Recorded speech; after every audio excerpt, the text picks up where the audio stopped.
Bonjour à toutes et à tous et bon réveil matinal avec Free Matin, votre émission qui décrypte l'actualité politique nationale au quotidien tous les matins. À la une de l'actualité politique nationale ce matin, l'organisation de la présidentielle de 2021 partage les gros titres à la une des parutions du jour. À suivre d'un instant à l'autre la présentation de quelques unes de journaux parus ce mercredi 27 janvier 2021 au Bénin. Le bulletin matinal d'information de ce matin sera une présentation de Atifa Olafa. Il nous fera suivre les dernières informations. La Commission électorale nationale autonome Sénat, l'institution en charge de l'organisation des élections au Bénin, a échangé hier avec les partis politiques dans le cadre de la présidentielle du 11 avril prochain. Dans le débat de ce matin, nous parlerons des chances du parti politique Force Cori pour un Bénin émergent FCBE à la présidentielle prochaine. Nous ferons des prédictions pour ce qui est de la composition du duo présidentiel qui sera révélé dans l'après-midi de ce jour. Le débat ce sera entre Agbasagan, bienvenue Agbasagan, et Carles Kitome. L'horoscope du jour sera une présentation de Nansirine Fatoumbi. Voilà tout pour le sommaire de ce matin, chers amis internautes. On se retrouve dans un court instant pour la une des journaux. Chaque enfant qu'on enseigne est un homme qu'on gagne. L'école est le lieu par excellence de l'éducation. Esaü.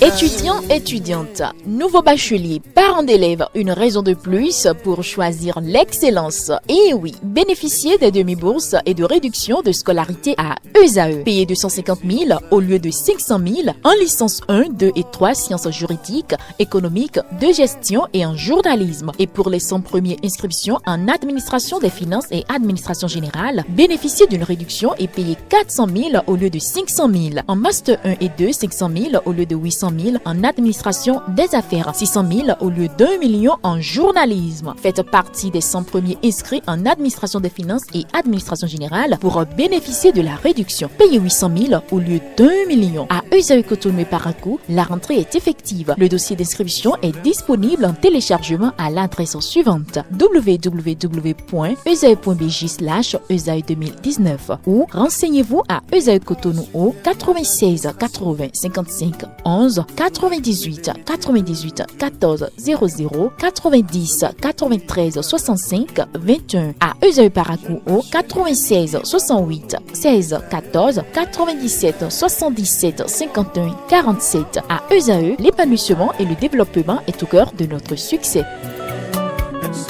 ESAE, l'excellence a un nom.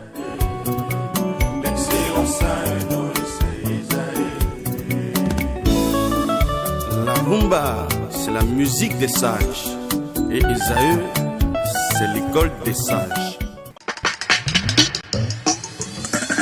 Bonjour à nouveau, chers amis internautes. Nous démarrons la une des journaux de ce matin, comme il est de coutume tous les matins, par la une de l'Informateur, qui a titré à la une ce matin en manchette précisément « Vœux du nouvel an présidentiel de 2021 ». Patrice Talon a reçu la conférence épiscopale. D'importants sujets débattus au cours de la dite rencontre. Le compte rendu vous est fait à la page 3 de la parution de ce matin de l'Informateur, qui nous informe à la une ce matin « Deuil au sommet de l'État ». Le directeur de cabinet civil du président de la République, Pascal Affo, n'est plus.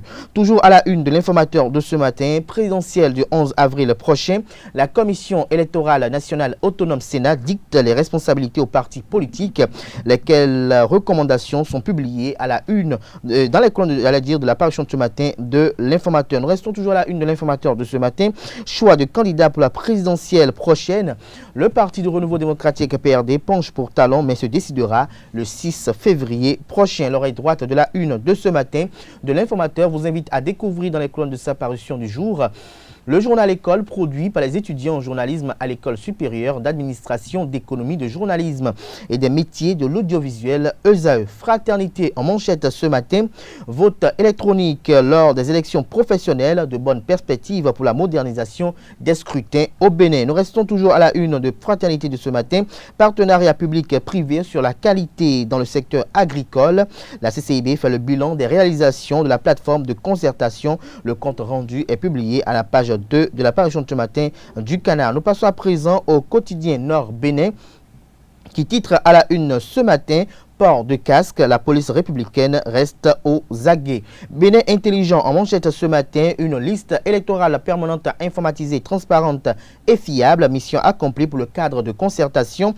Martin Assogba, tout le monde doit pouvoir voter. Gilbert Bagana, le cadre de concertation et le COSLEPI vont rester dans le calendrier électoral. Des détails sur les différentes interventions à la page 3 de la parution de ce matin de Bénin intelligent qui informe qu'au sujet de la présidentielle de 2021, le Parti de Renouveau démocratique PRD est favorable au président Patrice Talon. Le quotidien national d'information en manchette ce matin, construction de l'échangeur de Védocor et alimentation en eau potable. Le Bénin et le Japon font un grand pas, fruit d'une diplomatie de développement. Des détails à la page 3 de la parution de ce matin du quotidien national d'information. Toujours à la une de la nation de ce matin, riposte au Covid-19, 67 milliards de francs CFA des banques arabes accordées au Bénin. Des précisions à la page 5 de la parution de ce matin du quotidien de service public.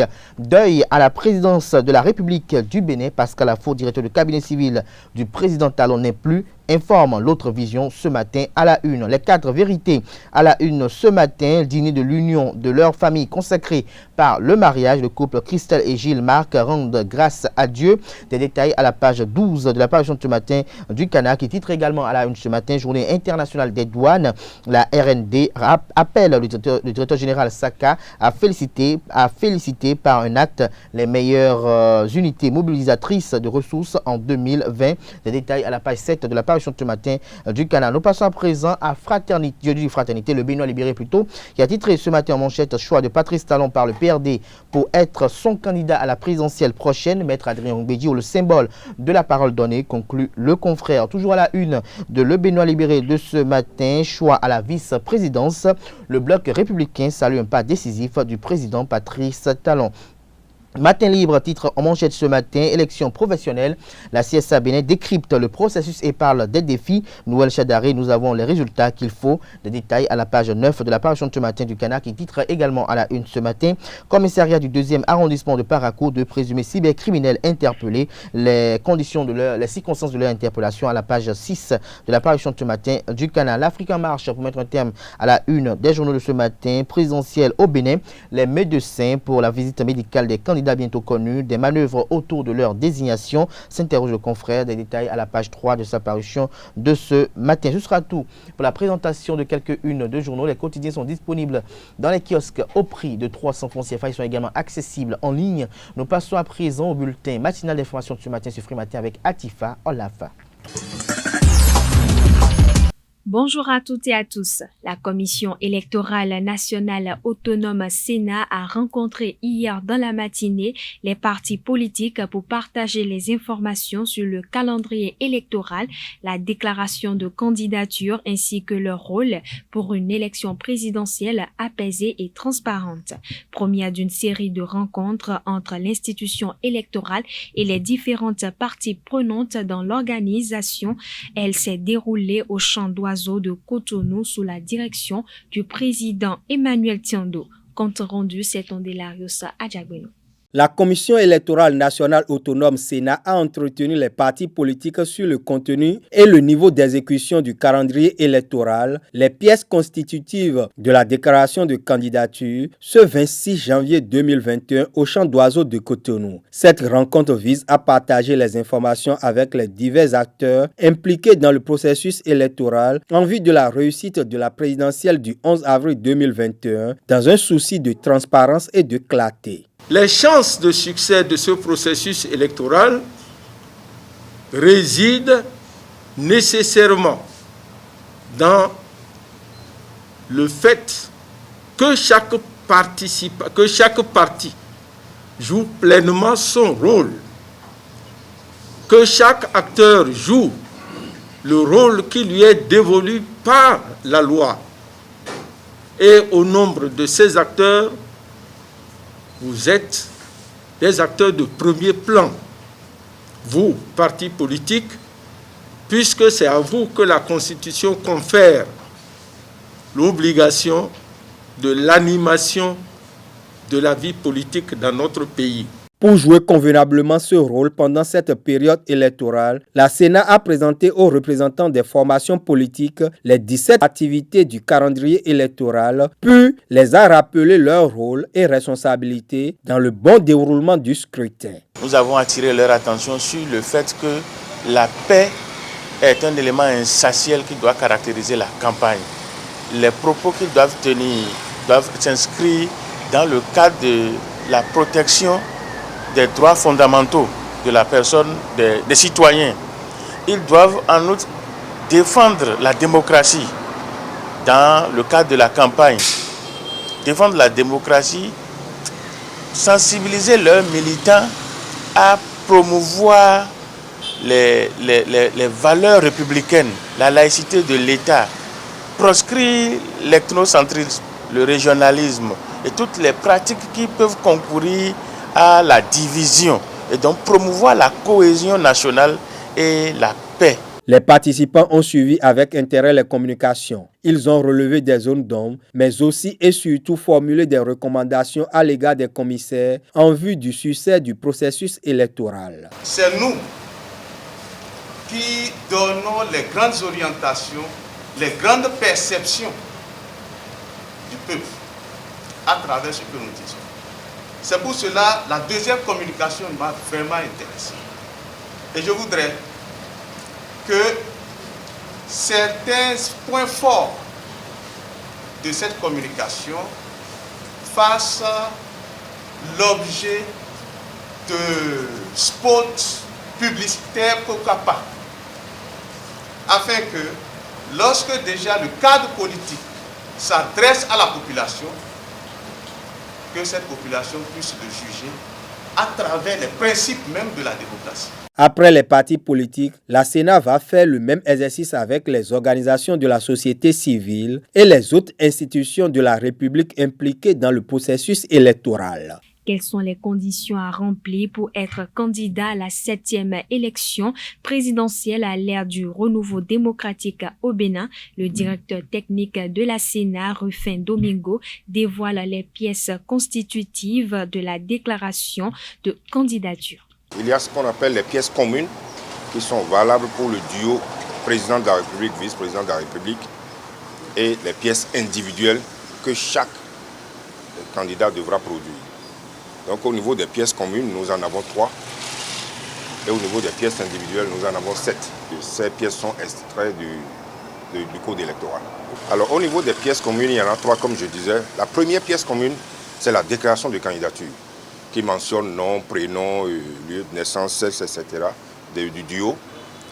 Et la deuxième pièce, c'est les 16 parrainages recueillis par eux et qui doivent être pièces valables pour les deux et figurant au dossier. La troisième et dernière pièce commune, c'est la quittance qu'ils ont payé les 50 millions au niveau du Trésor et que cette quittance soit fournie également au dossier. Donc voilà les 3 pièces qui sont communes pour le duo. Au niveau des pièces individuelles, nous en avons 7. Donc nous avons premièrement la copie légalisée de la carte d'électeur. Nous avons la copie légalisée du certificat de nationalité. Nous avons le bulletin numéro 3, donc du casier judiciaire, et une copie légalisée de l'extrait, date de naissance, 4e pièce. 5e pièce, certificat de résidence. 6e pièce, il faut le quitus fiscal des 3 dernières années, donc c'est-à-dire 2018, 2019 et 2020. Et puis enfin, la dernière pièce qui est une déclaration sur l'honneur que le candidat, puisque c'est une pièce individuelle, n'est dans aucun cas d'inéligibilité prévu par la loi. Voilà donc les 7 pièces individuelles et les 3 pièces qui sont communes. Non, ils auront des délais pour faire des compléments, mais dans tous les cas, il faut que les dossiers soient complets pour être recevables. Le Café Média Plus du vendredi passé a reçu Édouard Loko, le chargé de mission du président de la République, autour de son livre intitulé « Patrice Talon, président du Bénin, un déconfinement en toute transgression ». Il a, au cours de cette deuxième causerie de l'année 2021, exposé les mérites de certaines réformes entreprises par le chef de l'État depuis son accession au pouvoir. Suivez un extrait de son commentaire au micro de Jean-Didier Seka et Jeff Teongue. Le président, il affecte une certaine dureté, voire une certaine insensibilité en public. parce qu'il sait très bien qu'il faut avoir cette posture pour réussir, pour faire certaines réformes. Donc il connaît la douleur. C'est un homme, alors totalement comme vous et moi. Quand il s'est agi de déguerpir les gens, je vous ai dit, vous n'avez pas vu, il a perdu des kilos parce qu'il ne dormait pas. C'est des faits. Il sait que ce qu'il fait, que c'est vrai, que ça fait mal. Mais je le dis, les gens oublient, quand il faisait campagne devant ces bonnes dames, je ne vais jamais oublier, Yemi Kodi, il a dit, regardez comment le pays est sale. Et les bonnes dames, même dit, quand nous serons là, nous allons casser tout ça et refaire. Il a dit plusieurs, il a dit à Dantokpa. Et les bonnes dames acclamaient. Parce que jusque-là, c'était des promesses politiques qu'on fait aux gens qu'on ne tient jamais. Pour une fois, quelqu'un a voulu le faire, mais c'est que ça fait mal. Donc, c'est quelqu'un de très sensible, mais qui ne le montrera jamais. Parce que, rien que pour la réussite de l'action, j'ai donné un exemple la dernière fois chez Tanguy. Quand il s'est agi de déguerpir les gens de la berge, ouais, que c'est une idée qui est venue sous talon brusquement. Yahya Boni avait bien voulu le faire et un de ses ministres, Hans Oglele, s'y était engagé. On avait juste voulu commencer à déguerpir les gens. On n'a pas vu que Soglo est venu pleurer. Bien, vous avez oublié. Non. Il était maire, il est venu pleurer. On a tous acclamé. C'était comme ça qu'on gérait. C'est vrai que ces gens iront où? Alors qu'on sait très bien que l'occupation, le mal que cette occupation faisait à la berge, c'est-à-dire à l'eau, qu'on pourrissait, il n'y a plus de poissons, tout ça. C'est une image dans un pays que les berges... Mais lui, il sait très bien que ça fait mal. Mais il le fait, vous le voyez rarement, il sait que ça fait mal. Mais c'est d'ici, quelqu'un comme lui ne fait pas le fou, l'insensible pour le faire, il sait que personne ne le fera. Les chefs d'État et de gouvernement de la CEDEAO ont défini une nouvelle échéance pour l'entrée en vigueur de la monnaie ECO. La mise en circulation de la dite monnaie est donc prorogée et ce pour 2025. C'était au cours de la 58e session ordinaire tenue le samedi 23 janvier dernier. Selon Alpha Barry, le ministre burkinabé des Affaires étrangères, il existait un pacte de convergence qu'il fallait respecter pour aboutir à la monnaie unique. Ce pacte a été rompu volontairement par les États du fait de la pression du Covid-19 sur leurs économies. Sous l'effet des mesures prises par les États membres pour lutter contre la Covid-19 et relancer leurs économies, l'état de convergence macroéconomique au sein de la CEDEAO s'est dégradé en 2020. Le sommet a aussi décidé d'exempter les États membres du respect de ces critères de convergence au cours de l'année 2021. La phase de convergence démarre dès le 1er janvier 2022. Près d'1 milliard de personnes sont exposées au risque d'infection aux maladies tropicales négligées dans les pays à faible revenu notamment. Pour endiguer ce fléau, plus de 200 organisations travaillant dans le secteur de la santé ont initié une journée mondiale de lutte contre ces infections l'année dernière. En prélude à la célébration de la 2e édition, le 30 janvier prochain, le représentant résident par intérim de l'Organisation mondiale de la santé au Bénin, Dr Mamoudou Djingare, a présenté l'état des lieux de ces maladies au Bénin lors d'une interview accordée à la presse hier au siège de l'organisme onusien à Cotonou. L'OMS a identifié une vingtaine de maladies dans ce chapitre qui varient d'un pays à l'autre. Elles sont divisées en 2 groupes selon les stratégies de contrôle. Ainsi, nous avons des maladies tropicales négligées qui sont évitables par la chimioprophylaxie. Et nous avons aussi des maladies tropicales négligées qui, quand elles surviennent, on peut les traiter pour les guérir. Donc la chimiothérapie curative. Donc les maladies qui sont dans le premier groupe, ici au Bénin, on a l'onchocercose, la filariose lymphatique, le trachome, les schistosomiases qu'on appelle communément la bilharziose, les helminthiases, les vers intestinaux. Et dans le second groupe, les maladies qu'on peut traiter une fois déclarées, c'est l'ulcère de Buruli, la lèpre, le pian. Le Bénin a été déclaré exempt de ver de Guinée. La lutte contre ces maladies-là est une priorité pour l'OMS. Tout le monde a droit à l'accès universel aux soins. Donc, que ce soit des populations rurales, que ce soit des populations urbaines, que ce soit les populations sous les tropiques, ces populations ont le droit à l'accès au traitement et aux soins. Donc, l'OMS fait de ça une stratégie.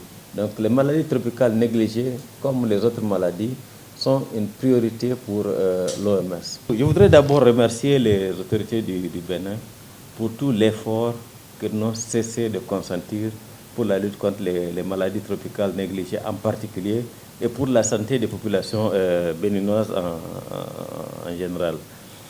Le Bénin fait partie des pays qui ont attribué une ligne budgétaire pour la lutte contre les maladies tropicales négligées.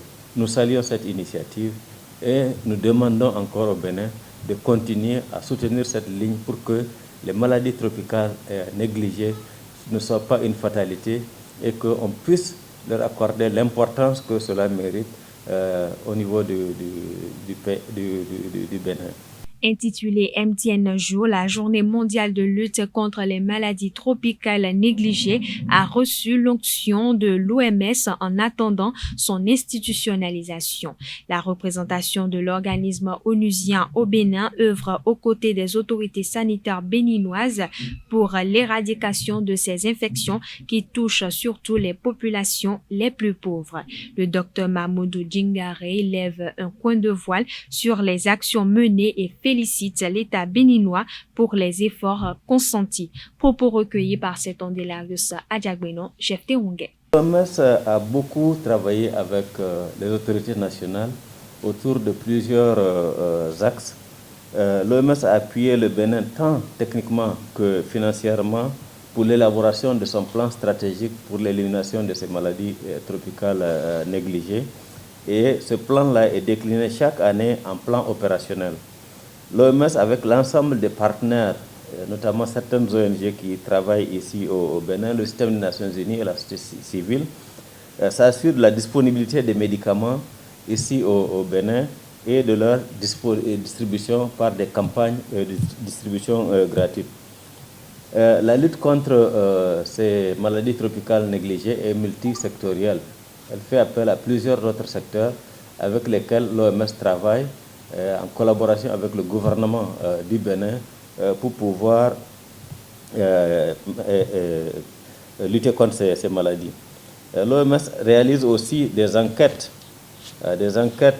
par rapport à la distribution et la digitalisation des données pour savoir où sont les secteurs les plus affectés, où sont les secteurs qui ne sont plus affectés, qu'on peut maintenant maintenant ce n'est plus la peine d'aller distribuer des médicaments. Au cours des années à venir, l'OMS va continuer à appuyer le Bénin conformément aux actions de lutte contre les maladies tropicales négligées qui sont planifiées tant au niveau mondial qu'au niveau sous-régional. Vous savez qu'on est entouré d'autres pays, qu'à l'intérieur même de chaque pays.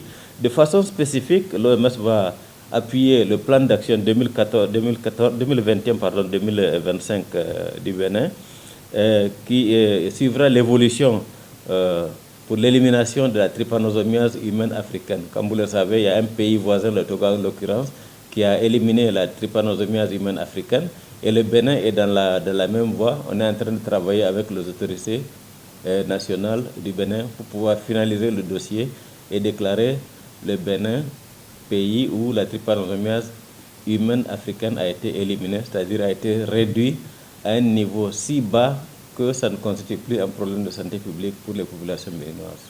Je voulais également dire que les efforts du gouvernement ont permis d'éradiquer le ver de Guinée au Bénin. Donc le ver de Guinée n'est plus un problème de santé publique au Bénin. Et bientôt, on va éradiquer le trachome également, n'est plus un problème de santé publique grâce aux efforts du Bénin. Et bientôt, comme je l'ai dit tout à l'heure, la trypanosomiase humaine africaine fera également partie de la liste des pays qui ont été, où ces maladies ont été éliminées. Donc pour cela, je félicite vraiment les autorités gouvernementales du Bénin et je lance encore un appel pour qu'ensemble, nous continuions, partenaires, ONG, société civile, à appuyer le gouvernement pour la santé des populations béninoises. Ainsi se referme ce bulletin matinal d'information. Merci pour votre attention et à demain.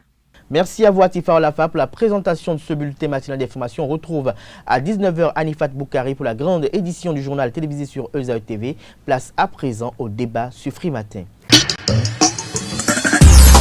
Le débat sur Free Matin, bienvenue à Gbassagan, bonjour. Bonjour Kader, bonjour amis internautes. Bonjour à vous également, Carles Kitomé. Bonjour Abdelkader Achirou, bonjour, bienvenue, bonjour à tous les amis internautes qui suivent fidèlement Ezaï TV. Merci Carles Kitomé, dites-nous quelles sont les chances dont dispose le parti politique Force Corée Point Émergent pour la présidentielle prochaine lorsqu'on sait que ce parti politique est en proie à de nombreuses difficultés, nombreux tumultes depuis le départ de Thomas Bouniaï de la présidence d'honneur. Oui, mais le FCBE, la première chose que nous pouvons dire, c'est que les FCBE ont pu réunir 10% aux dernières élections communales. Cela reste quand même une évidence et cela reste une force, un acquis pour ce parti qui a pu quand même emporter 6 mairies. Et donc, c'est à considérer dans ce contexte où les 10% deviennent un critère assez important. Ce qui veut dire que si les FCBE essayent de se maintenir à ce niveau, ils auront au moins 10% des suffrages qui seront exprimés au cours de cette présidentielle. Donc, ça reste forcément une donnée dont il faut tenir compte. Mais à côté de cela, il faut maintenant noter l'évolution du parti depuis cette performance à ce jour. Et cela est de nature à confirmer ou infirmer que ce parti soit toujours en mesure de réaliser la même performance. Et si nous nous apaisantissons un peu sur cette donnée, nous rendons quand même compte que c'est un parti qui se tire les balles dans les pieds. Et je crois que Paul Hongpa essaye de tirer dans un sens et il y a Théophile Yarou qui tire dans un autre sens. Je ne veux pas dire qu'il est le talon d'Achille de tout ce qui est, de toute la dynamique, mais depuis le début, il a toujours contesté un peu le leadership de Paul Hongpa.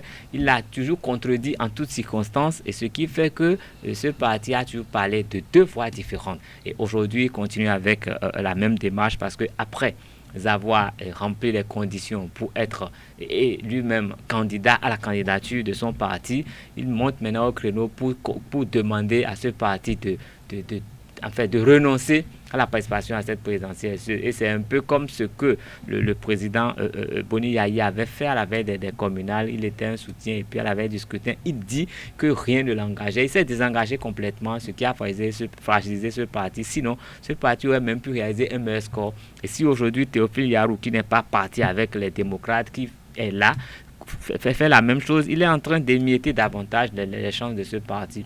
Et quand nous voyons, il y a quand même 8 candidats. Voilà, celui qui demande que le parti ne soit plus candidat, ça veut dire qu'il n'y a plus que 7 candidats en fait, parce qu'il ne peut pas être des 2 côtés.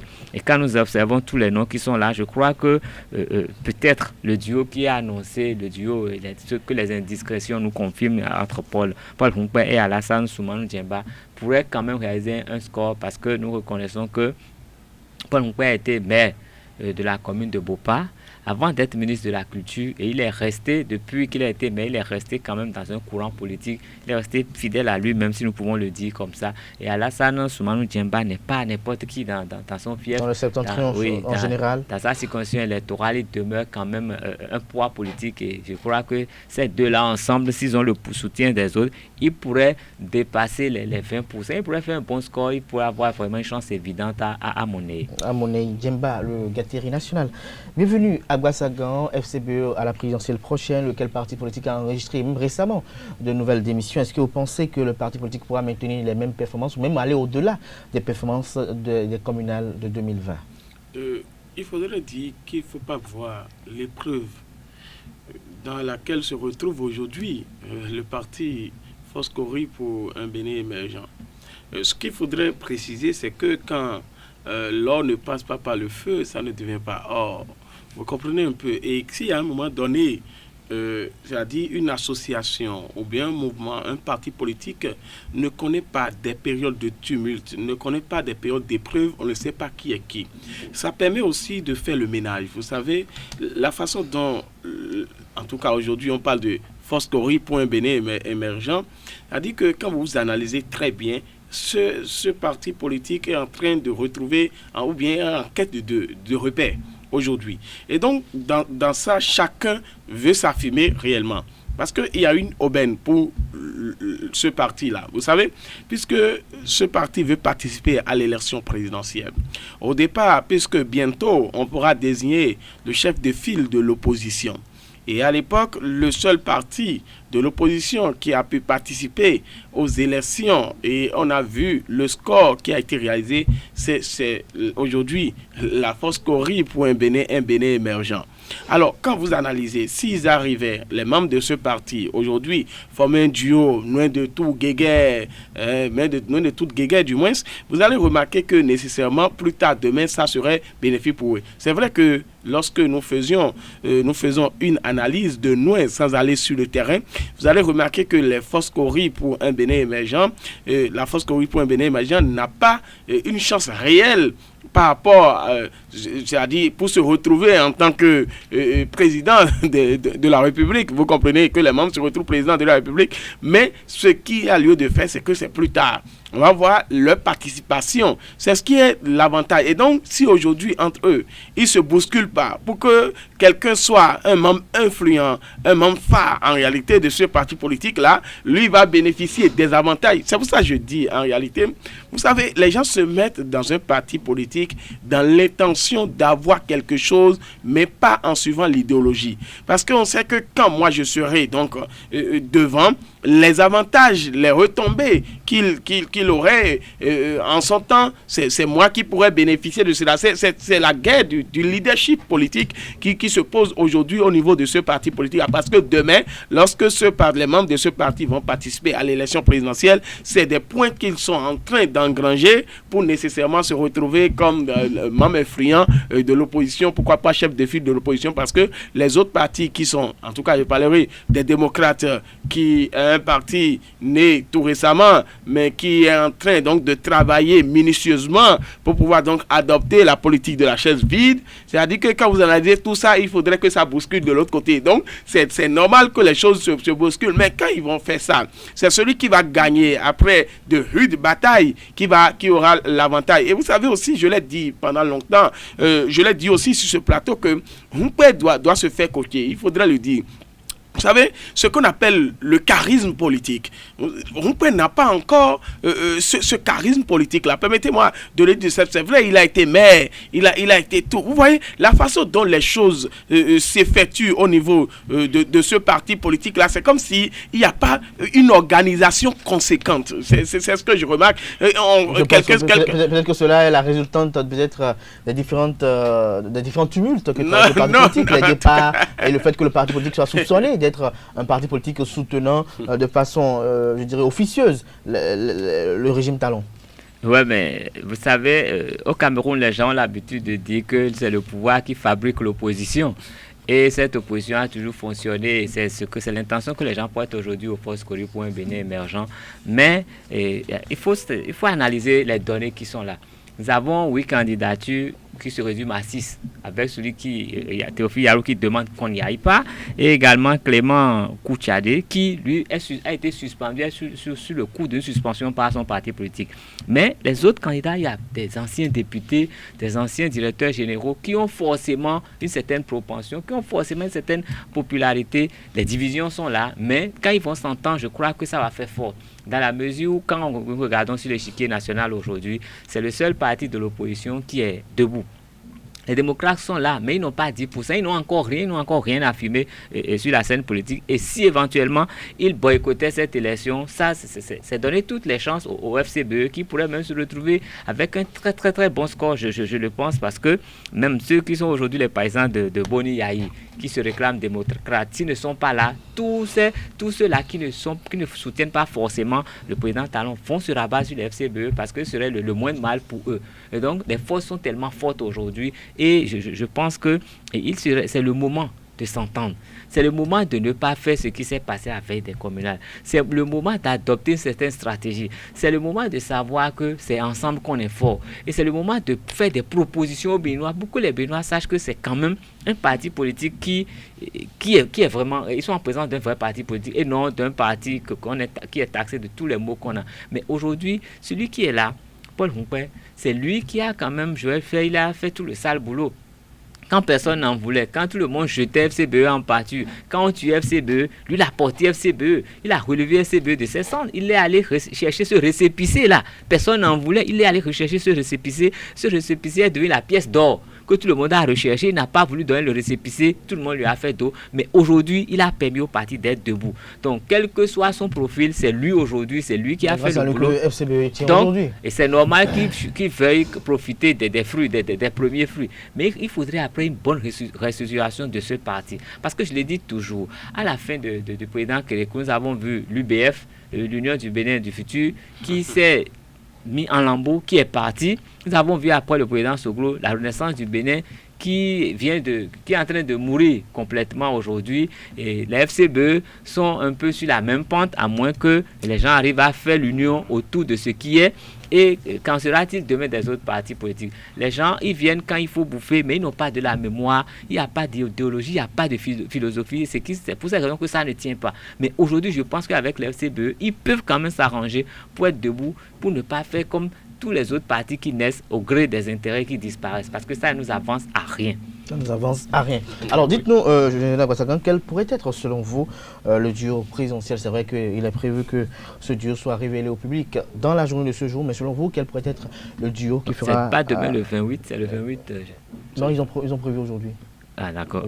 Et donc, ce qu'il faudrait dire, vous savez, d'abord, on sait celui qui est déjà en tête de pont.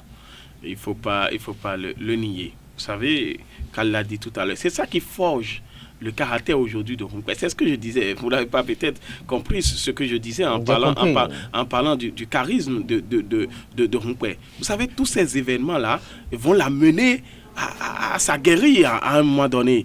Et donc, c'est ça, l'être humain. Quand vous ne passez pas par des épreuves, vous ne pouvez pas arriver à un stade donné. C'est à partir de ce moment qu'il faut comprendre aujourd'hui que si Humpé... Est-ce que vous êtes en train d'insinuer que Paul Humpé est dans une formation politique? C'est une formation politique. Il doit progresser. Il doit progresser, c'est clair et net. Parce que ceux qui lui font aujourd'hui la guerre, s'il arrive à vaincre cette guerre-là, c'est une victoire pour lui, c'est une expérience de plus. Vous comprenez un peu, et que plus tard, il pourrait s'en servir, il faudrait le dire. Et donc, il faudrait comprendre aujourd'hui que ce qui se passe pour qu'on ait le duo, c'est-à-dire, quand nous voyons Humpé devant, il y a souvent Guemba aussi qui veut aussi se retrouver dans cette posture-là. Au moins, on pourrait écrire à un moment donné que j'ai été candidat à l'élection présidentielle avec notre parti politique. Permettez-moi de le dire, je me mets dans sa peau en réalité en parlant ainsi, la force Cori pour un Bénin émergent. Alors, ce qu'il faudrait dire, c'est que c'est là où le choix là serait difficile. Je suis en train de voir. C'est vrai que ce n'est pas de manière, ce n'est pas prémonitoire, mais je pense que lorsqu'on va choisir un certain Guemba, il y a un certain Aboubakar Yaya qui se retrouve là. Vous savez, il y a d'autres personnes qui ont, on a dit 8 en réalité, qui ont aussi le désir ou bien la volonté de participer à l'élection présidentielle. Mais ce que je voudrais dire, ce que je ne comprends pas, est-ce qu'ils ne peuvent pas s'entendre de manière très simple, même si vous avez les aspirations à l'élection présidentielle? On peut, parce qu'aujourd'hui, il ne faut pas considérer une élection présidentielle comme le théâtre. C'est ça qu'il faut éviter en réalité. L'élection présidentielle, c'est une élection très sérieuse, tout comme les autres d'ailleurs, mais il ne faut pas venir faire des facéties, il ne faut pas venir plaisanter. Et donc, ils n'ont qu'à s'entendre et faire un choix conséquent. C'est vrai que tout le monde ne peut aller, regardez du côté du président de la République aujourd'hui, lorsqu'on entend qu'il y a le duo présidentiel, vous voyez, lorsqu'il y a mésentente entre les autres, les membres des partis politiques, et que le supposé choix, on n'a pas encore la confirmation jusqu'aujourd'hui, le supposé choix du président de la République... Ben, le bloc républicain a confirmé, puisqu'ils ont félicité le président de la République. On attend le président de la République lui-même, parce que c'est lui lui, après tout, c'est lui. En réalité. Félicite pour non, vous savez, communiquer. Au même moment, au niveau de ces partis politiques, des gens ont l'ambition. Par exemple, le nom Biokane aussi, qui n'est pas mal. Plusieurs fois candidat. Voilà, Robert Biya aussi n'est pas mal. Mais vous comprenez? Une fois déjà. C'est vrai que ça paraît peut-être, comme le dirait dans les compositions de leur sujet, mais est-ce que vous ne pensez pas, vous, bienvenue à Bassagan, que Biokane est plus compétent et plus qualifié que le poste de vice-président qui est quand même un poste? Non, attention, je l'ai dit quelque part un jour. J'ai dit qu'il ne faut pas choisir quelqu'un qui peut pousser dans les escaliers. Il ne faut pas choisir... Non, quand il dit ça, il ne dit pas que les autres vont pousser dans les escaliers. Qu'est-ce qu'il dit comme ça?